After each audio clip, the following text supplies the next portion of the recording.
여도선 목사입니다. 파워포인트 생구약 성경 요점 강론, 오늘은 19번째 시간입니다. 본문에 들어가기 전에 잠시 제 신상 얘기를 좀 말씀드려야 되겠습니다. 지금 제가 겹쳐서 두 가지 고난을 당하고 있는데요. 동력자, 우리 시청자 여러분과 특히 동력자들에게는 이게 알리는 것이 도리라 그래서 말씀을 드립니다. 첫째는 제가 어느 집사님이 충전에 쓰는 손난로를 주셨어요. 그래서 그거를 품고 자다가 밤중에 그게 폭발을 했어요. 그래서 큰 화재로 번지고 또 제게 생명도 위협을 당할 건데 하나님이 큰 구렁텅이와 웅덩에서 막아주신 것이다. 전 그렇게 믿거든요. 병원에서는 당장 입원해라, 무슨 수술을 해야 된다 그러는 거를 병상에 누워있는 제 모습이 용납이 되지가 않더라고요. 그래서 3개월 동안을 통원 치료를 해서 거의 마무리가 돼가고 있어요. 근데 요 며칠 전입니다. 아침에 일어나니까 눈동자가, 이 오른쪽 눈동자가 통증이 있어요. 그러더니 이 물체가 다 4개로 보이고, 그러더니 이렇게 한쪽 눈이 그냥 덮여버렸어요. MRI 검사를 하니까 나타나지가 않는다는 거예요. 그래서 더 정밀 검사를 해야 된다. 그걸 내가 이 나이에 병 치료를 하느라고 남은 시간을 허비할 수가 없더라고요. 그래서 난 이 병을 그냥 안고 가겠다. 그랬죠. 그래서 요즘 제가 하루에 한 6시간 남짓 작업을 합니다. 한 70%는 전에 펴냈던 책, 그걸 한 30년이 지나니까 그동안 저도 좀 자랐잖아요. 그래서 그걸 수정 보완하는 일을 합니다. 지금 서점에는 개정판이 많이 나와 있습니다. 그리고 한 30%는 유튜브 일을 준비하느라고 하고 있는데 지금 한눈으로 하고 있어요. 90이 넘은 사람의 한눈의 시력이 그또 얼마나 되겠습니까? 좀 거북하고 또 시간도 많이 하고 걸리고 그러지만 어떡합니까? 남은 저는 지금까지 오직 한 길, only one way, 한 길을, 십자가의 길을 주님 뒤를 따라왔습니다. 여러분에게 이 말씀 드린 것은 여러분도 이를 들으셨으니까요. 마지막까지 믿음을 지키게 해달라 좀 응원해 주시기를 부탁을 드립니다. 자, 오늘 본문은 사무엘하 23장 그리고 역대상 21장에 나오는 말씀인데 다윗이 인구조사를 하다가 징벌을 받는 그런 내용이죠. 그런데 하나님이 3가지를 제시해요. 3가지 징벌 중에 하나를 택해라. 이 말씀에 기록이 된 것은 다윗을 위해서 기록이 된 게 아니라 바로 우리들을 위해서 이 말씀에 기록이 됐거든요. 성경은 오늘도 말씀한다. 그러니까 오늘 본문은 우리들에게, 다윗에게 하는 말이 아니라 우리에게 하는 말씀이다. 너는 몇 번을 택하겠느냐? 그러면 왜 몇 번을 택하는데 어느 기준에서 택할 거냐? 제가 이런 어려움을 당하면서요, 이게 제 나이가 노화에 따른 자연적인 현상인가, 아니면 다윗처럼 제가 하나님 앞에 잘못해 징벌을 받는 건가, 아니면은 제 설교를 제일 미워할 놈이 사탄이거든요. 사탄이 그냥 공세를 하고 있는 건 아닌가 잘 모르겠어요. 자, 다윗이 말이죠. 이스라엘 인구를 계수하여 보고를 하라, 그렇게 명령을 하죠. 그러니까 군대 장관인 요압이 있다가 내주 왕이요, 이 백성이 다 주의 종이 아닙니까? 어찌하여 이를 명령하십니까? 어찌하여 이스라엘로 범죄하게 하시려나이까?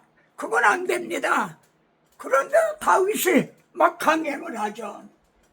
그래서 수요를 조사하니까 북쪽 10지파 거기가 110만이고 남쪽 유다지파가 47만인데, 근데 요압이 좀 마음이 언짢아서 베냐민 지파는 계속 안 왔다는 거예요. 그런데도 칼을 뺄 만한 자가 157만이나 된다는 거예요. 오늘의 기준으로 해도요, 군사가 157만이나 보니까 굉장한 거죠. 어떤 마음이 듭니까? 다윗이 왜 인구조사를 하라고 그랬을까? 좀 교만해진 거죠. 자고하는 마음이 든 겁니다. 하나님의 일을 악하게 보셨다 그래요. 근데 개정이 아니라 개정에서는 악하게 보셨다. 근데 이게 개역입니다. 개역에서는 괘씸히 여기사, 이게 더 좋은 것 같잖아요. 악하게 여기사보다 괘씸히 여기셨다. 예?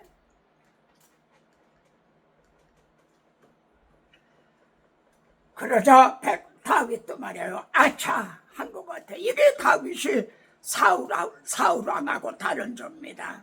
아차, 자기 잘못을 깨달았죠. 여기 자책했다고 하잖아요. 자책을 했다. 그리고 시인이 미련하게 행하였나이다. 참 이 잘못을 범하지 않는 사람이 어디 있습니까? 다 우리는 실수하고 그러죠. 그래도 얼른 자책하고 내가 심히 미련하게 행하였나이다. 참 이거 중요한 거죠. 근데 사탄이 말입니다, 다윗을 충동해서 계수하게 했다.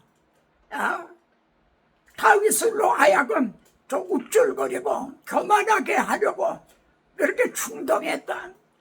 여러분, 사탄은 다윗만 충동하는 게 아닙니다. 오늘 우리들도 충동을 하는 거예요.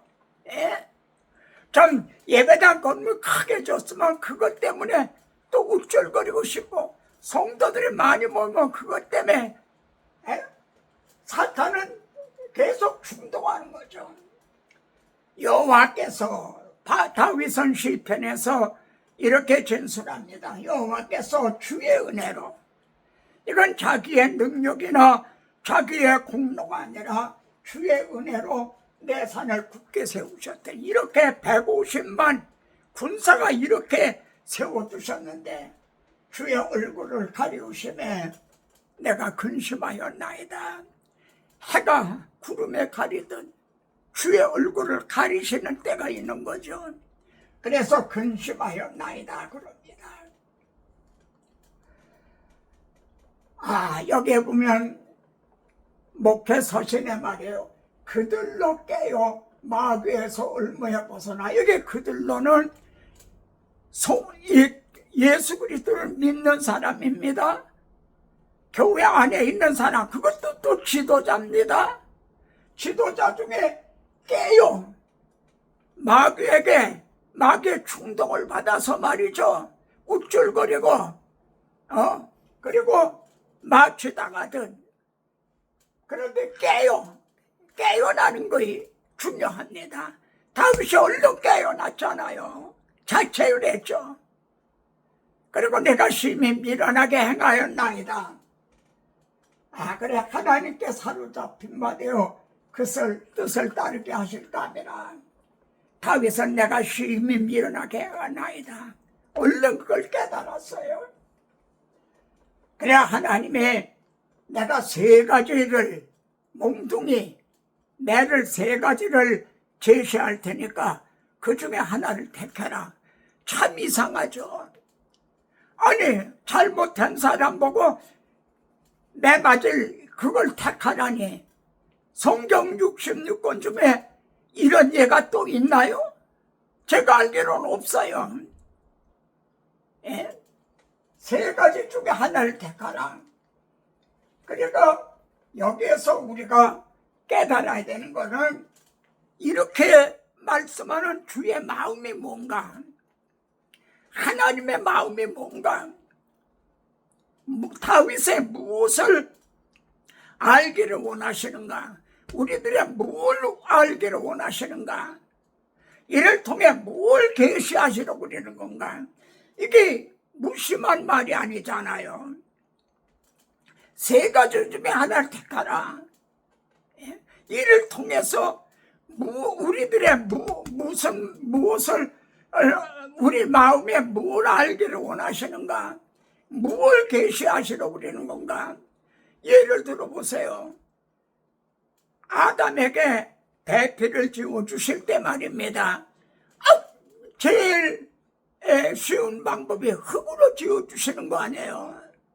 근데 아담을 깊이 잠들게 하고 갈비뼈를 쥐어서 지어주셨다. 이런 게 무심한 게 아닌 거죠. 이를 통해 계시하시는 거가 뭔가.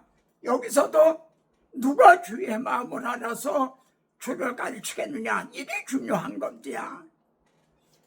3년 기근 혹은 석 달을 적에게 패하는 거, 그리고 여호와의 칼, 그 사흘 동안 전염병이 유행하는 거, 세 가지 중에 하나를 택하라. 여러분은 뭘 택하시겠습니까? 그리고 택하시는 근거를 어디다 두겠어요? 어느 거 매가 좀 가벼운가, 그런 기준으로 택할 거냐, 어느 매가 손해가 좀 덜할까, 이런 겁니까? 아니면은 하나님이 이렇게 말씀하는 하나님의 뜻이 뭔가, 내 마음에 뭘 달아보시려고 그러시는 건가? 이 선택하는 근거가 어디 있는가? 여러분 주해 보세요. 3년 기근, 석 달 적군. 근데 여기는 사흘 동안 전염병만이 아니라 여호와의 칼이라는 말이 나와요. 여호와의 칼. 다른 데는 3년 기근에 여호와의 칼이 없어요. 석 달 적군에게 피하는데도 여호와의 칼이 없어요. 여호와의 칼, 그 사흘 동안 전염병이 유행하며 여호와의 천사가 3번에는요 여호와가 2번이나 등장해요. 이것이 선택의 근거가 될 수가 있죠. 그래서 하나님의 뜻에 합당한 선택을 해야 된다. 다윗이 가데게 말입니다. 선장에 내가 공경에 빠졌도다. 그렇잖아요. 시험에 들었죠.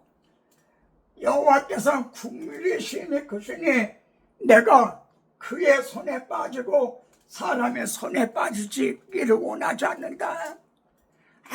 참 이 말씀이 저는 우리가 명심해야 될 말씀으로 여겨져요. 네? 여러분 엄밀히 말하면 기근이라든가 전쟁이라든가 이것도 여호와의 손에 하나님의 직물인 거죠. 근데 전염병에는 여호와의 칼이 있단 말이에요. 그래서 여호와의 손에 빠지고 사람의 손에 빠지지 않기를 원하는, 이게 기준인 거예요. 기근 혹은 전쟁, 이건 사람의 손에 빠지는 거라고 다윗은 생각한 거죠. 전염병, 거기에 여호와의 칼이 있잖아요. 그러니까 이것이 하나님의 손에 빠지는 거다, 그걸 생각한 거죠.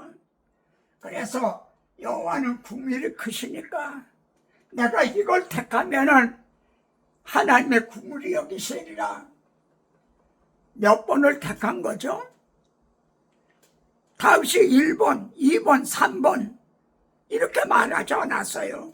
그냥 내가 여호와 그의 손에 빠지겠다, 여호와의 손에 빠지겠다고만 말했어요.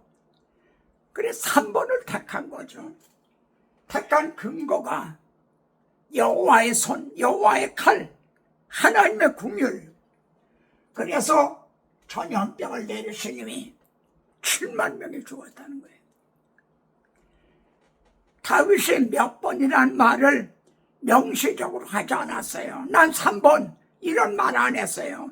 그래도 각 선지자도 다윗이 3번을 택했구나, 또 하나님께서도 다윗이 3번을 택했구나, 여호와의 칼을 택했구나, 여호와의 긍휼을 그래도 택했구나, 이걸 아시고 3번 전염병을 내리신 거죠. 3번 전염병에는 여호와의 칼이 있다는 점, 이 점이, 그리고 열쇠는 긍휼이 크시다. 하나님은 긍휼히 여기신다. 결론부터 여기서 조금 말씀드릴게요. 여호와의 칼이 우리들의 목을 쳐야 될 칼이죠. 근데 긍휼이 크시기 때문에 자기 아들을 주셨다는 거예요. 다윗은 그걸 의지했다는 게 되는 거죠.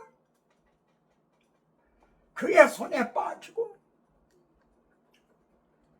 우리가 탐색해야 될 문제는요, 인구조사와 전염병, 그리고 여호와의 긍휼이 어떻게 상관관계가 있는가?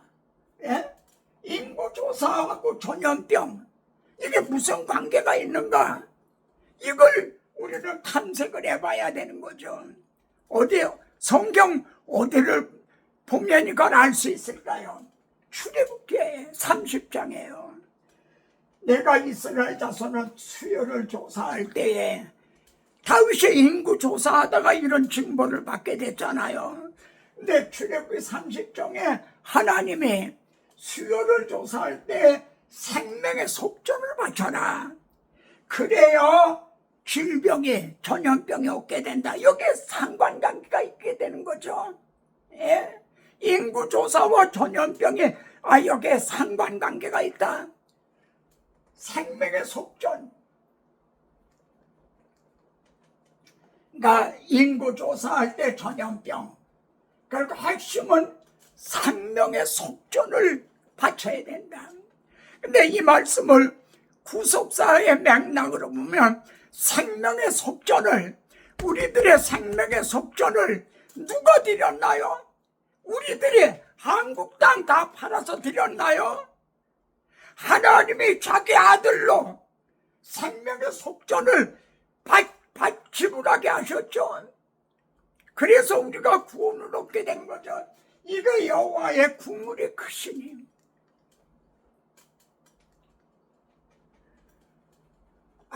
출애굽기 벌써 6장 여기서만 너희를 속량하여, 바로의 노예예요. 그들이 하나님의 백성이 되기 위해서는 속량, 생명의 속전을 주고 값을 주고 그들을 사야만 가능한 거예요. 우리는 죄값에 팔린 사탄의 노예였잖아요. 그들이 우리가 하나님의 자녀가 되어서는 생명의 속전, 속량이 필요하다는 거죠. 그래서 너희를 내 백성 삼고 나는 너희 하나님이 되리라. 그래서 여기 보면 더 분명한 것은 생명의 속전을 바칠 때 부자라고 더 내지도 말고 가난한 사람이라고 덜 내지도 말아라. 무슨 뜻인가요? 생명의 속전이 목살인 것은 비싸고 평신도 거는 값이 싸고 그런 게 아니라는 거죠. 영혼의 귀중성은 동등하다는 거죠. 부자라고 더 내지도 말고 가난한 자라고 더 내지 말라. 여기 신약의 복음이 밝히 드러난 신약 성경에서는 그분이 예수 그리스도께서 모든 사람을 위하여 자기를 대속 제물로 주셨으니, 이 점에서도 개정은 대속물로 되어 있어요. 근데 개역, 그 속전으로 돼 있어요. 이런 건 좀 유감스러워요. 그냥 속전으로 두는 것이 성경의 통일성, 일관성, 이를 위해서 더 좋은 거죠. 이걸 번역, 개정하는 분들이 알고 그린 건지 모르고 몰라서 그런 건지 좀 답답해요. 이해가 되십니까 그게? 그래서 주님은 중보자가 한 분이시다. 하나님과 사람 사이의 중보자가 한 분이다. 중보자가 되기 위해서 하나님이시면서 동시에 사람이 되셨다는 거예요. 하나님이시면서 사람이 됐다. 그래서 하나님과 우리 사이를 중보하시는 중보자가 되셨다. 그래서 자신을 속전으로 드려주셨다는 거죠. 이것이 다윗이 여호와께서는 긍휼이 심히 크시니 내가 그의 손에 빠지고 사람의 손에 빠지기를 원하지 않는다. 어떤 상황, 어떤 처지 형편에서도 여호와의 손에 빠지십니다. 매를 맞아도 아버지 앞에 매를 맞자는 거죠. 사람의 손에 아니라 나는 여호와의 손에 빠진다. 그러면 하나님은 긍휼이 크시다. 거기에 해답이 있다. 자기 아들의 피로 우리를 모든 죄에서 깨끗게 하실 것이며, 다윗은 생명의 속전을 자기 아들로 대신 지불하게 하실 것이라는 점을, 이렇게 긍휼이 크시다는 점을 알았단 말인가? 다윗이 이걸 알았기 때문에 3번을 택했단 말인가?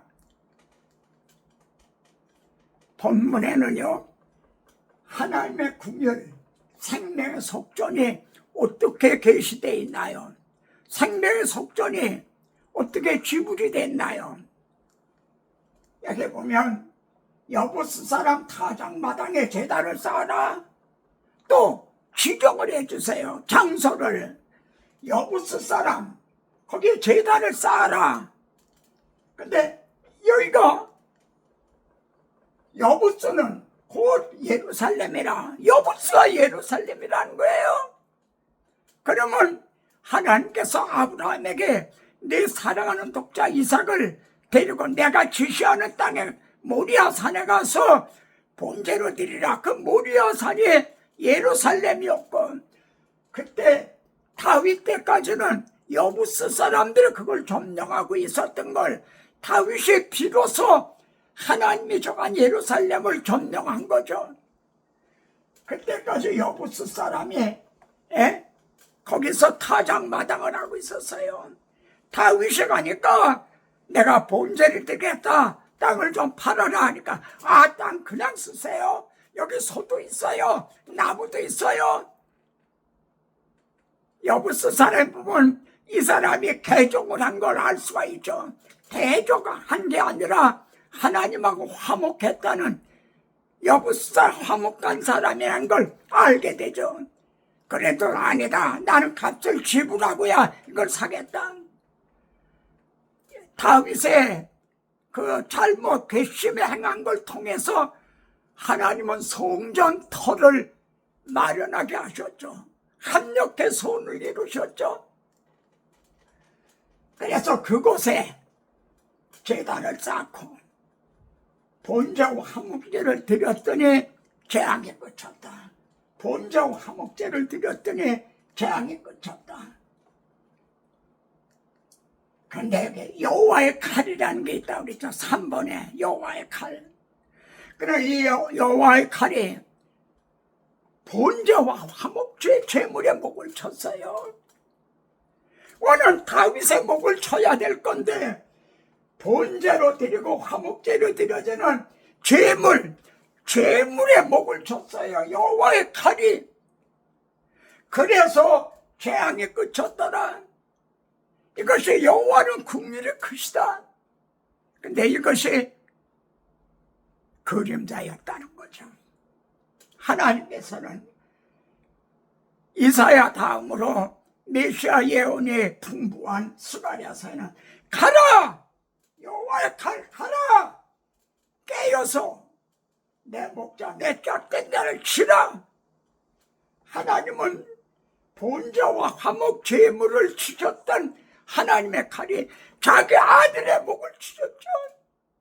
우리들의 목을 치셔야 될 그 칼이 여호와의 자기 사랑하는 독자 독생자의 목을 치신 거죠. 다윗은 이걸 깨달았단 말인가? 저는 깨달았다고 봅니다. 왜냐하면 주께서 내 귀를 통하여 들려주시기를. 우리들의 영적으로 귀가 다 막혔잖아요. 근데 귀를 뚫어주셨다는 거예요. 귀에 할례를 받게 하셨다는 거죠. 내 귀를 통하여 들려주시기를. 제사와 예물은 나 기뻐하지 않는다. 그건 그냥 그림자다. 본제와 속죄제를 요구하지 아니한다. 여러분, 솔로몬은 성전 낙성시 때 소를 2만 마리 드렸어요. 양을 12만 마리나 드렸어요. 벌써 아버지 다윗은 이 본제 속죄제 그게 이렇게 깨달았는데 솔로몬의 영성은 다윗에 미치지 못하는 거죠. 여러분, 이때는 상번제를 드리는 때예요. 아침 저녁으로 상번제를 드리는 때예요. 그런데 다윗은 본제와 속죄제를 요구치 아니한다. 이걸 깨달았다니 이게 얼마나 엄청난 깨달음입니까? 이사야 50장에 보면은 학자의 혀를 내게 주사 말로 공고한 자를 어떻게 도와줄 줄 알게 하시고 이 말씀을 대언하는 자로 세움을 받은 이 특히 설교자들은 이 혀가 은혜를 받아야죠. 학자의 혀가 돼야 되겠죠. 또 나의 귀를 깨우치사 학자들 같이 알아듣게 하시는도다. 이를 시청하는 여러분들은 지금 이 귀를 깨우쳐 주셨어요. 그래서 잘 알아듣게 해주셨어요. 이제 학자의 혀를 줘서 잘 이 말씀을 전하게 해주실 거예요. 그러면 질문입니다. 귀를 깨우치는 거하고 혀를 내게 주사 하고 어느 게 먼저인가요? 제가 보는 귀를 깨우치신 게 먼저죠. 잘 알아들어야 되죠. 그 다음에 바르게 전해야 되겠죠. 다윗이 하나님 앞에 간구합니다. 잘못은 제가 전하지 않아 범하지 않았습니까? 내 백성은 무엇을 행하나이까? 왜 백성을 치십니까? 저를 치십시오. 왜? 백성을 치셨죠. 다윗은 개인이 아니에요. 왕이에요. 그 나라 대표자예요. 대표자가 죄를 범한 게 백성에게 그 죄에 어리 미친 거예요. 아담 하바나가 대표자로 죄를 범한 게 원죄로서 미치던 말입니다. 이 말씀이 우리에겐 어떻게 적용이 되나요? 목사, 그 교회 목사로 세움을 받은 사람은 그 교회의 대표자죠. 말하자면 당회장인 거예요. 그래서 계시록 2~3장에 보면은 에베소 교회 사자에게 편지하라. 대표자에게 편지하라고요. 외부 목사님을 초청을 해서 이제 설교를 듣는다. 그러면 담임 목사가 맨 앞자리 와서 앉아야 돼요. 그리고 담임 목사가 들어야 돼요. 뒤에서 서성거리면서 왔다 갔다 하면서 저 말은 아무개 집사가 들어야 되는데 오늘 안 왔잖아. 이게 아니라는 거죠.